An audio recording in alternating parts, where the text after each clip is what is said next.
സഖാവ് AKGയും സുന്ദരയും EMSഉം BTRുമൊക്കെ കേന്ദ്രീകരിച്ച് പ്രവർത്തിച്ച ആസ്ഥാനമാണ്.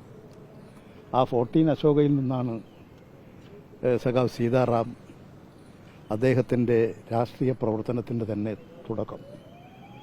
ഞങ്ങളൊക്കെ ആദ്യം വന്നാൽ 14 അശോകയിലേക്കാണ് ആദ്യം പോവുക. അത് എന്നും 14 അശോക CPM ശ്രദ്ധിക്കപ്പെടുന്നൊരു കെട്ടിടമാണ്. പിന്നീട് വന്ന സാഹചര്യങ്ങളിലൊക്കെ പലപ്പോഴും പല കെട്ടിടങ്ങളും മാറിപ്പോയി എന്നേ ഉള്ളൂ. 14 അശോകയിൽ നിന്നാണ് ആരംഭിക്കുക മൗനജാഥ. അദ്ദേഹത്തിൻ്റെ മൃതശരീരം മെഡിക്കൽ കോളേജിലെ വിദ്യാർത്ഥികൾക്ക് പഠനത്തിന് നൽകാനാണ് അദ്ദേഹം ആഗ്രഹിച്ചത്. അതനുസരിച്ച് അദ്ദേഹത്തിൻ്റെ കുടുംബാംഗങ്ങളും പാർട്ടിയും എയിംസിന് ഏൽപ്പിച്ചു കൊടുക്കുന്ന ഒരു നടപടി മാത്രമേ സംസ്കാര ചടങ്ങെന്നുള്ള നിലയിലുള്ളൂ. സഖാവ് സീതാറാമും ഞാനും തമ്മിൽ 40 വർഷക്കാലത്തിലധികത്തെ അടുത്ത ബന്ധമുള്ള ആളാണ്. ഞാനിവിടെ വരുന്ന കാലം എത്തിച്ചിട്ടുള്ളതാണ്.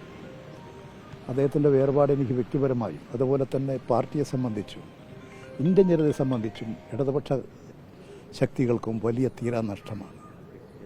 ഇന്ത്യയുടെ വലിയൊരു വിപ്ലവകാരി നമുക്ക് നഷ്ടപ്പെട്ടു. ആ ദുഃഖത്തിൽ ഇപ്പോൾ കേരളത്തിലാകെ ജനങ്ങൾ ദുഃഖിതരാണ്. എല്ലാ പാർട്ടിയിൽപ്പെട്ടവരും സീതാറാം യെച്ചൂരിയെക്കുറിച്ച് അദ്ദേഹത്തിൻ്റെ വേർപാടിൽ ദുഃഖം പ്രകടിപ്പിച്ചുകൊണ്ടിരിക്കുന്നവരാണ്.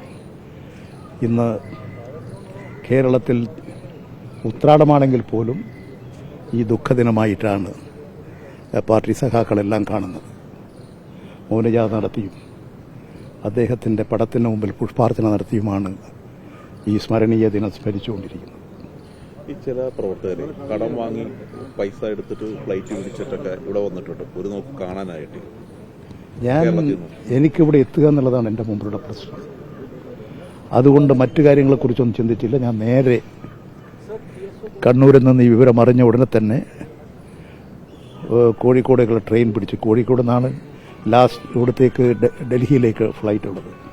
നേരെ കോഴിക്കോടേക്ക് വന്നു, കോഴിക്കോട് നിന്ന് ഫ്ലൈറ്റ് ഡൽഹിയിലെത്തി. എൻ്റെ ധാരണ ഇവിടെ എത്തിയതിന് ശേഷമാണ് ഇന്നാണ് 14-നാണ് AKG ഭവനിൽ മൃതശരീരം പൊതുദർശനത്തിന് വെക്കുക എന്നുള്ളത് അറിയുന്നത്.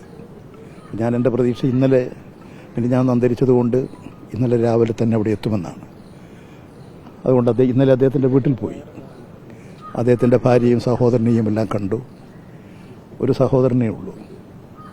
അദ്ദേഹത്തെയും കുടുംബാംഗങ്ങളെയും എല്ലാം കണ്ട് അനുശോചനം, ദുഃഖം അറിയിച്ചു.